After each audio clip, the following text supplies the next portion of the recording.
मंच 4-5 नहीं काफी मंच हुआ है आपसे, मैंने कुछ नहीं कहा लेकिन आज कह रही हूँ, अब मुझसे बिरहा गाना तो ये आदत बंद कर देना कि अपने मंच से दूसरे के मंच पे माला या रुमाल फेंकना, मेरे ऊपर आज के बाद मत फेंकिएगा क्योंकि ये मुझे बुरा लगता है। और रही बात बिरहा की, काजल कोकिला जी ये मेरी बात कान खोल के सुन लीजिए, ये रोहित सुहाना बिरहा कलाकार है, जवाबी कलाकार है। अगर जिस दिन बिरहा की बात आ गई, सुना पहले, ज्यादा ताऊ वाली बात दिखाऊ तो ना, बैठा आशीष भाई इनका बैठाओ, पहले सुना, जब कहा कि क्षमता रखा करे तो सुना क्षमता रखा भाई माइक चालू करो। हेलो, अच्छा ये बताइए सबसे पहले भौजाई कौन कहा था? अरे तू छोड़ दी हूँ, तू कमन छोड़ दी हूँ भैया, हम तो बतिया तो कहा था। सबसे पहले भौजाई कौन कहा था आप लोग बताओ। ये तो बतिया हम कहते और यार आज तक कोई कलाकार साला पैदा ही नहीं हुआ जिसको अगले कलाकार के गीत उसको पसंद आ जाए। सुना पहले कहा, सुना बैठा तोरे की नहीं हम नहीं बोला, सुना। और ये जवाबी कलाकार है, 8 कौड़ी में मंच छोड़ के भाग गए थे। और ये जवाबी कलाकार क्या गाती हो तुम? बिरहा गाती हो, क्या गाती हो तुम? नहीं अब बताइए, यही 8 कौड़ी सूर्यभान गुरुजी, आशीष भाई, आशीष भाई जहाँ भी हो आप इनको पहले शांत कराइए। हम अपनी बात को रख रहे हैं, हमने इनको कुछ अपशब्द नहीं कहा। नहीं आपने अपनी मैं बात को रख रहा हूँ, तुमको कुछ अपशब्द नहीं कह रहा। दोनों कलाकार बंद कर दीजिए आप लोग, प्रोग्राम झगड़ा करने का मंच नहीं है। आप लोगों को सम्मान के लिए बुलाया गया है, गाना गाने के लिए, यहाँ झगड़ा नहीं कीजिएगा आप लोग। हाथ जोड़कर प्रार्थना है आप दोनों कलाकारों से। हेलो चाचा, हम कुछ अपशब्द नहीं कहा। 2 मिनट के लिए चालू करिए। अगर हमने कहा हो तो आप सब बता दीजिए। एक बात हम आप लोगों को कह रहे हैं, मैं किसी को अपशब्द नहीं कह रहा हूँ। एक बात कहना चाहते हैं। काजल पहले बात सुन ला, हमारी बात पहले सुना, पहले बात सुना। हमारे मोबाइल में मैं आपको कॉल डिटेल दिखा देती हूँ, मैं आप लोग बैठ जाए, पहले बैठ जाए। सुना ए काजल, मैं बताना नहीं चाहती थी, मैं कॉल डिटेल देखिए आप लोग आपस में कार्यक्रम लिखा गया है। नहीं अब जब बात आ गई तो बात ही होगी। अच्छा, जब से ये कार्यक्रम लिखा गया है, बताइए मेरे पास 4-5 बार सुना। तुम बैठो कि नहीं बतावा ना बैठो। आशीष भाई, मैं इनको कुछ बोल नहीं रहा हूँ, सिर्फ अपनी बात को रख रहा हूँ और कृपया मुझे मेरी बात को रखना दिया जाए। मैं और एक बात बताइए। हेलो, रखा पहले तू बैठ, सुनो, बैठ जा काजल, बैठ जा, पहले सुन ले मेरी बात सुन लीजिए। अरे कबीर साहब की बात कहे हैं, तेरी कबीर साहब कभी लिखे अरे यार आशीष भाई, हेलो कि नैहर यहाँ है कि ससुराल यहाँ। अरे हम बतावत थे, पहले बैठ जा, हमका बतिया तो रखे देबू भैया हो। हम बतिया ने कहा था, इनका का बोल दिया करेजा, का बोला हम अपन बतिया ने रखा थे।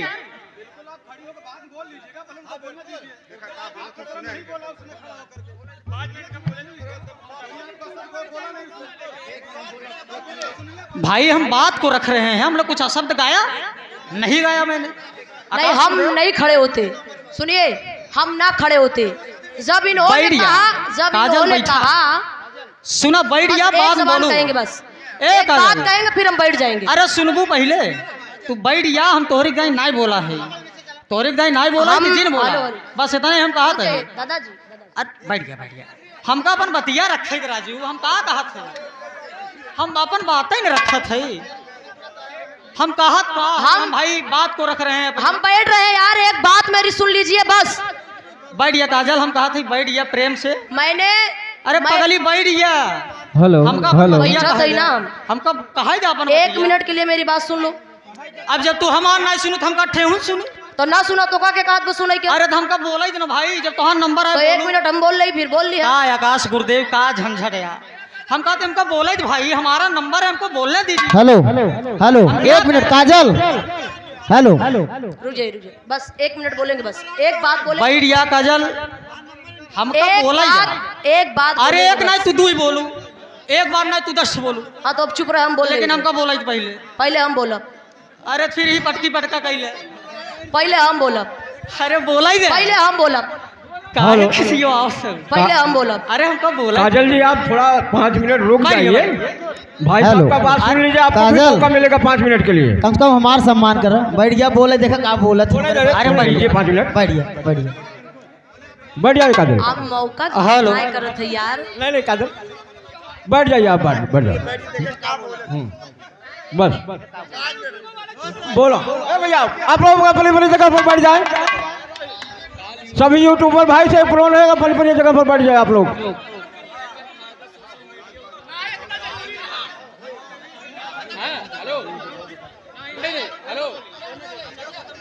सुहाना जी आप, हेलो, एक मिनट, कुछ कहूंगा नहीं। हाँ बिल्कुल, मिनट आप बात सबको नहीं रखने बोलना दीजिए। भैया। मैं कुछ कहूंगा नहीं भाई। अरे कम से कम सुन लीजिए क्या कहना चाह रहे हैं, कम से कम सुन लीजिए, उसके बाद ये भी बोलेंगी ना। भाई बढ़िया बढ़िया मोर भैया, हाँ बराबर बराबर।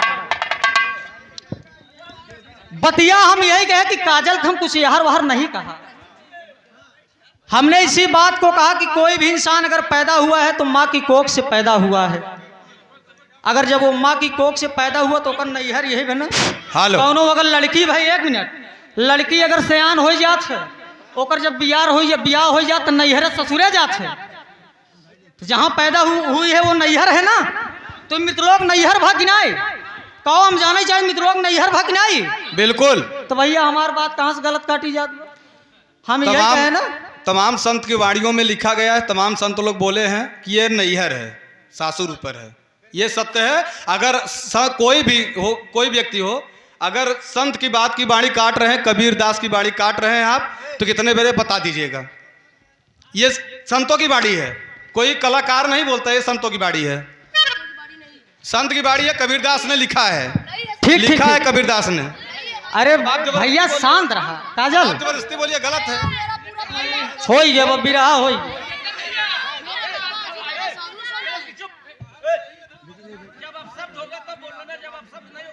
अरे भैया हम कहाँ अब शब्द हमने कहा कुछ।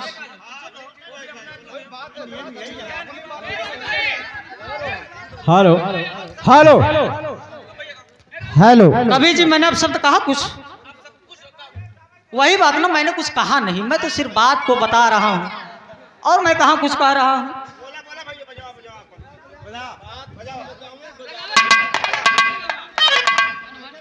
शांत रहा, शांत रहा। और रही बात, अब बात तो ढेर हो गई। अब लाइव में कभी मुलाकात होगी कि नहीं मंच के माध्यम से काजल जी से? होए बात रे शेर, क्या बात। और शांति शांति बना लो मोर भैया। देखा कलाकार कोई बाहरी नहीं है, सब अपने हैं। यहाँ सब अपने हैं। कलाकार कोई जौनपुर से आया है या कौशाम्बी से आया है, कोई बात नहीं है। कलाकार अपने होते हैं। इसलिए मैं इसके आगे कुछ कहूंगा नहीं। कहना तो मैं बहुत चाहता था साथियों।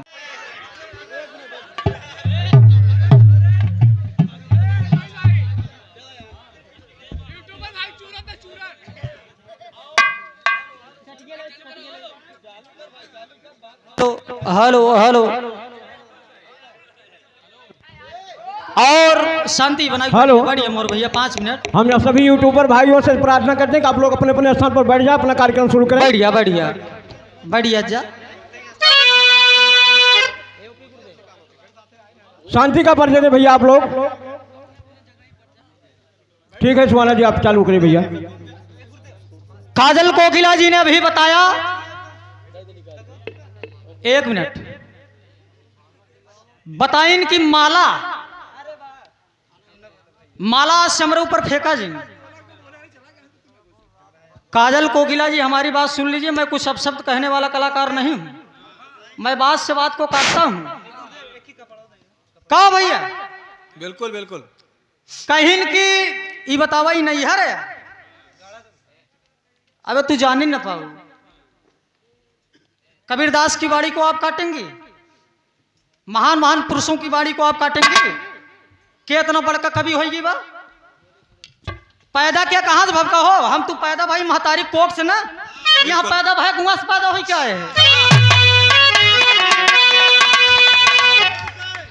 चूतिया बनावे वाला हद हुई है।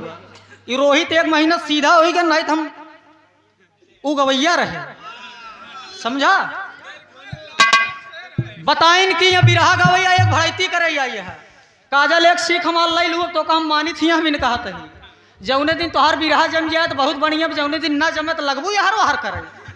ये कमन आदत है भाई। जौन दिन बिरहा बहुत होत काजल कार्यक्रम जहाँ जम जात कौनो बात ना है। ये पहले बार माला फेंक ही काजल तोहर ऊपर कई दान। अब गाना ना जमी तो लगबू यहार सुहार करे कैसो जमाई ससुर कैसे जमाई गाना बताइन कि कहा तहन कि आज भर रजाई में सिताल भौजाई रे। आज जब तू खड़ी भाव तो तू का करू का तू इनकी गिनाई देवर रहा का हो कहन कि ना इनकी गिनाई देवर रहा। अगर जब तू देवर कह सको तुम भौजाई नहीं कह सको। आओ रोहित भैया जब काजल से बिरहा गाया करिए तो यहाँ से नहीं यहाँ से गाया करिए। आपने बिरहा गाया था भाई बहिनी के बियाह, हमने गाया था बेटी बाप का बियाह।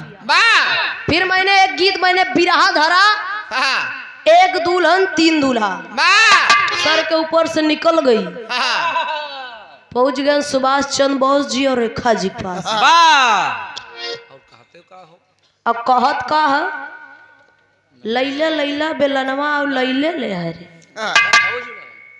नैहर मऊज उड़ायू सीखू न सहुरवा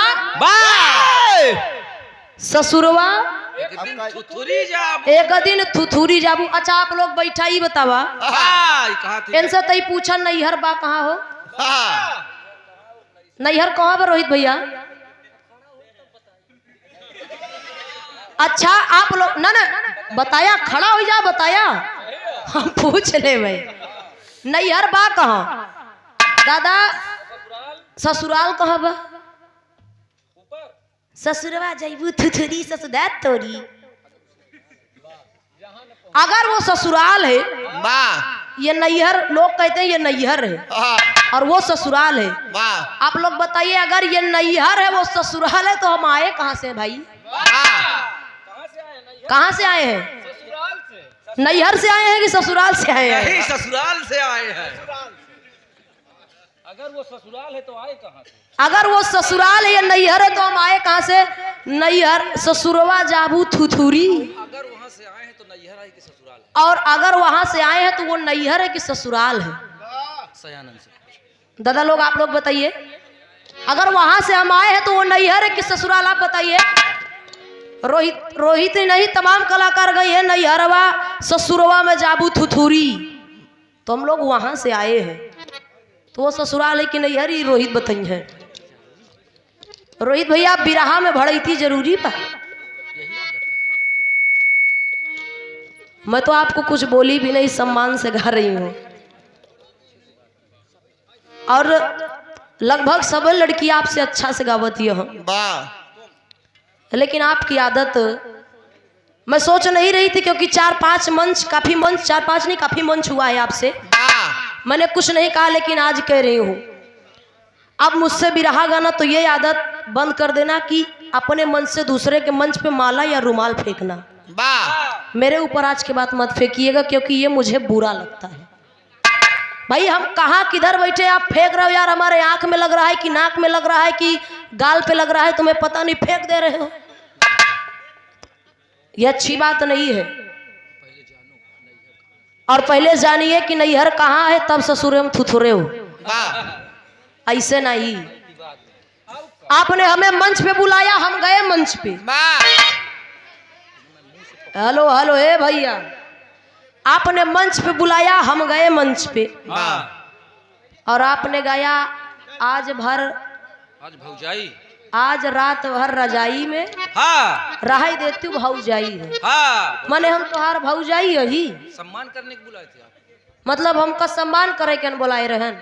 आप लोग बतावा ये अपने मुँह से कहे थे ना कि काजल मैं आपका सम्मान करना चाहती हूँ, आप मंच पे आइए। आप बुलाए तो मैं मंच पे गई। आशीष भैया आप बुलाए तो मैं मंच पे गई और मंच पे जाने के बाद आप कह रहे हैं कि रात भर रहाई देती हूँ रजाई में भौजाई, मतलब हम तुम्हार भौजाई यही। अरे तू बैठा दादा, नहीं ये सम्मान है। आप गा देते, मुझे मंच पे ना बुलाते तो आप गा देते, मैं बुरा न मत मानती, मैं बुरा नहीं कहती, लेकिन आपने मंच पे बुला के तब ऐसा कहा, इसलिए मुझे बुरा लगा भाई।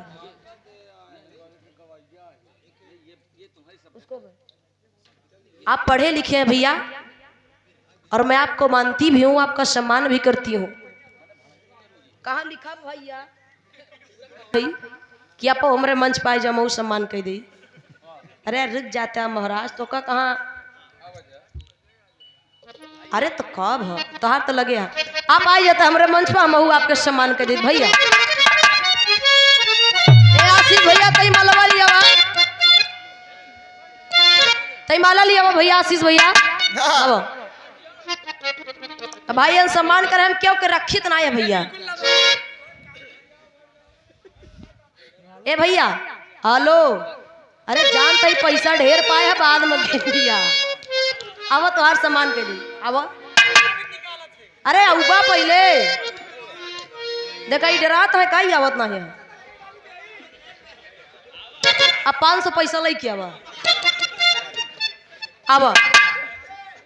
ला ला ला ए जे खड़ा रहा, सुना सुना, खड़ा रहा खड़ा रहा खड़ा रहा ना। ये बात भाई ये दोगली वाली बात है, आप बात से हट रहे हैं, फिर आप बात से हट रहे हैं, यहाँ पास खड़े रहिए। आपने कहा था खड़े होने के लिए, मैं खड़ी थी, ये बात गलत है भाई। काजल सुना, ए काजल नहीं आपने कहा था मैं खड़ी थी, आप भी खड़े रहिए। लेकिन कच्ची गोली हम नहीं खाए। अरे तो खड़े रहिए 2 मिनट के लिए ना, आपने कहा था मैं खड़ी थी, हाँ बस कहना है। सुना भैया के हम सम्मान करते ही, हरे की तोहरे जैसे बुढ़ावन का, अरे तोहरे जैसे बुढ़ावन का देती हम भगाई जी, तोहरे जैसे बुढ़ावन।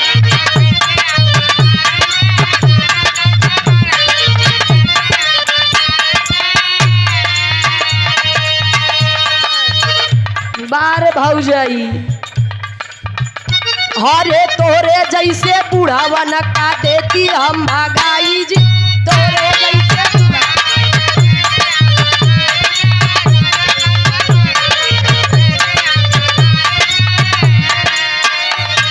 हम ना ही जानत रहे कि तू इक्सबाज मनई, यहाँ लड़की के देख के पगलाई जात।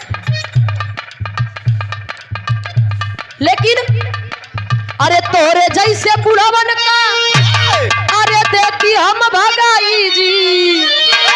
हेलो भैया यूट्यूबर साथी, वही बगली में लगाया, हम सब के चैनल देखब, पहले इनके फिर हमार। अब अगर ना लगबो तोरे लोगन घरे आई जब समझ कि तोरे जैसे बुढ़ावन का अरे देती हम भगाई जी। लड़की का देख कहे पैसा ले ले,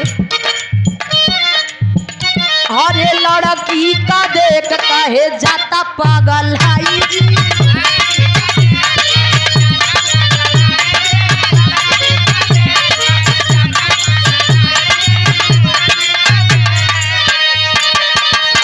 बस बस इतना ही, ज्यादा नहीं कहत है।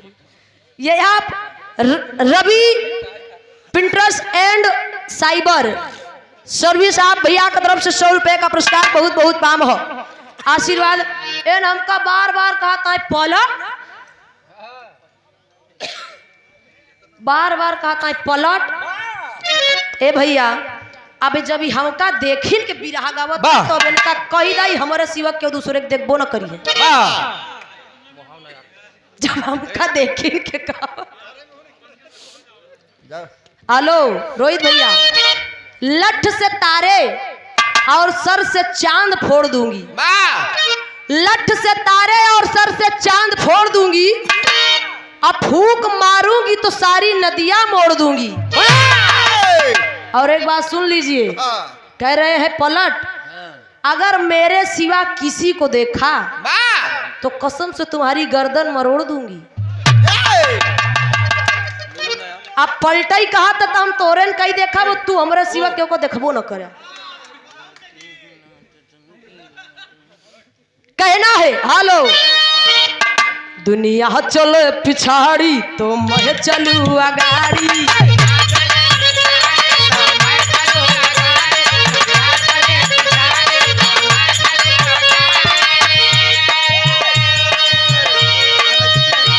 ऐसी नहीं हो काजल कोकिला, ऐसी नहीं है, हर खेल जानती हूँ मैं हूँ बड़ी।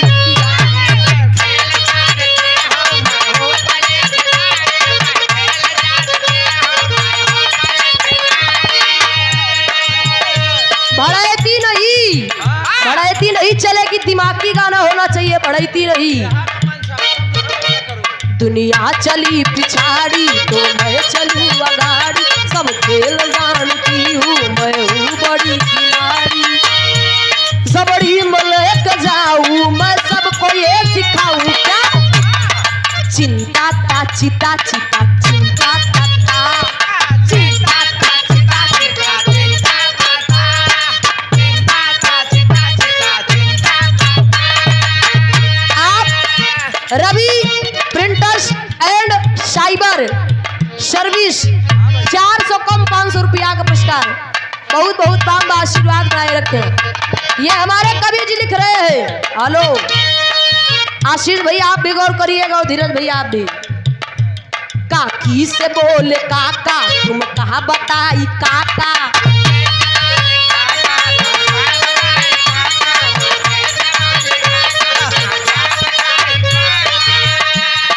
जनबली भैया कैसे 100 रुपया आया? भैया के और आप भी यहाँ के बहुत ही सुंदर गायक कलाकार परम सदय श्रीमान आप जंगबली यादव जी, आप जी की तरफ से ये 100 रुपए का आशीर्वाद ऑनलाइन भाई। बहुत बहुत काम है। एक वीडियो फेसबुक पे बड़ा वायरल था, तब जंगबली गुरु जी चैलेंज भी दिए थे, हमने देखा है। आपको बहुत बहुत काम है, आशीर्वाद भाई रखे। काकी से बोले काका तुम का बताई काका,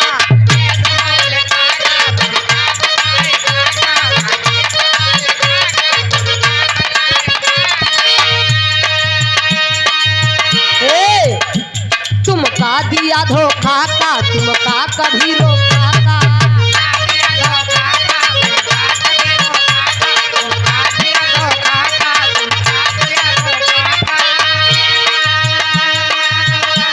बिटिया हो प्रियंका का।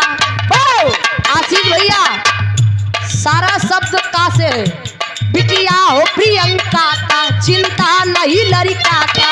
ए काका बारे काका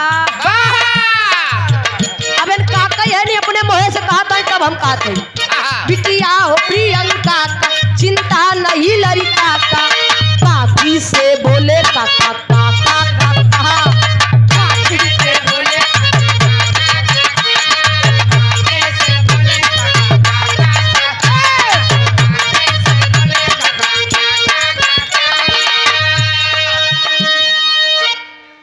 के लिए रहल। एक गीत बड़ा बढ़िया गाए रहे न कि बहुत प्यार करते हैं तुमको सनम, गाए रहे पतोही। हमें यार हम जाने तुहार बियाह हो नहीं भाई, तू पतोहू वाला हो गया।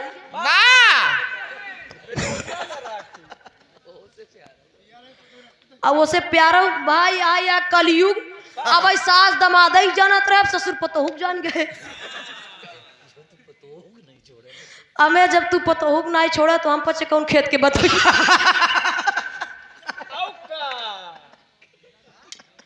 अब जब तू पतोहू से प्यार करा था तो हम पचे का करी,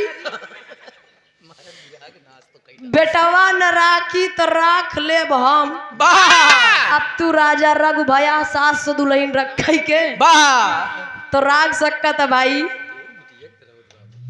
पतोहू बिटिया के तरह होत बा, जैसे अपन बिटिया वैसे पतोहू बेटी की तरह होती है। खैर बड़ा सुंदर गीत सुने के मिलल। आ जाते इसे कुछ मनोरंजन उनके लिए। लेकिन अब नहीं कहूंगा, नहीं तो विवाद बढ़ जाएगा, और ये मैं नहीं चाहता हूं कि विवाद बढ़े। अब जब कभी विवाद करेंगे रहे तो दूसरा मंच लागे। और आकाश गुरुदेव के कहने से मैं कुछ नहीं कहूंगा, समाप्त कर रहा हूं। अगर उधर से अगर कुछ कहा जाएगा तो मैं खड़ा हो जाऊंगा तुरंत। लेकिन इसीलिए मैं बंद कर रहा हूं, सिर्फ आकाश गुरुदेव के बात से मैं कुछ नहीं कह रहा हूं। आइए कोई लाइन बजा दीजिए गुरुदेव। हाय हाय रे जिस भजन में राम का नाम न हो, हाय हाय रे जिस भजन में राम का नाम न हो, उस भजन को गाना ना चाहिए। जिस भजन में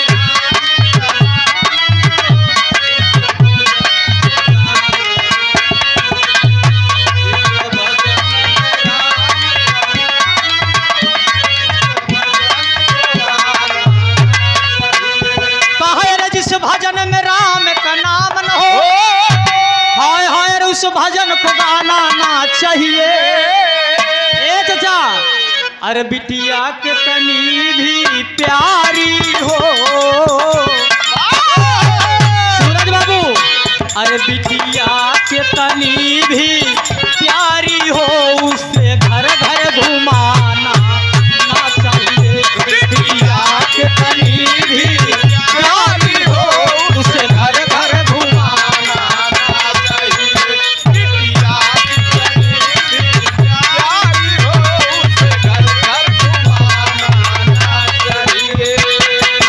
रे बिटिया के तनी भी प्यारी हो, ए महीप गुरुदेव से घर घर घुमाना ना चाहिए। क्या ये सब ज्ञान वाली बात है? बिटिया कितनी भी प्यारी हो, उनका घरे घरे घुमावे ना चाहे। आ घरे घरे घुमाए को लबर चटनी भाई जाना। अरे बिटिया कितनी भी प्यारी हो, अरे उसे अक्सर घर घर घुमाना ना चाहिए। अरे बेटवा कितना भी प्यारा हो, बेटवा कितना भी प्यारा हो, उसे सर पे चढ़ाना ना चाहिए। बेटवा कितना भी प्यारा हो, उसे सर पे चढ़ाना ना चाहिए। रुक, लास्ट लाइन, लास्ट खत्म कर दी ना।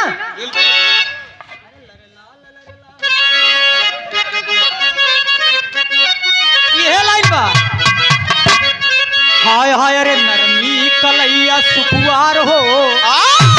अरे नरमी कलैया रे, हाय हाय अरे नरमी कलैया सुकुआर हो। अरे गड़ी जाला कंगनावा, नरमी कलैया सुकुआर हो। गड़ी जाला कंगनावा, नरमी कलैया सुकुआर हो। गड़ी जाला कंगनावा। लेकिन आज ये महफिल आशीष भाई ने सजाया है साथियों, और मैं चाहूंगा धर्म के बड़े भाई आप आशीष भाई मंच पे आ जाइए। धीरज भाई जहाँ कहीं भी हो मंच पे जा। अरे बिरहा भैला बरियार हो, बिरहा भैला बरियार हो। अरे जमुआ कई धरतिया, बिरहा भैला बरियार हो, जमुआ के धरतिया। बिरहा भैला बरियार हो, जमुआ के धरतिया। और ये देखें शानदार पुरस्कार। और ये देखें धीरज फ्लावर डेकोरेशन है एवं इवेंट, पता जमुआ बसना प्रतापपुर प्रयागराज।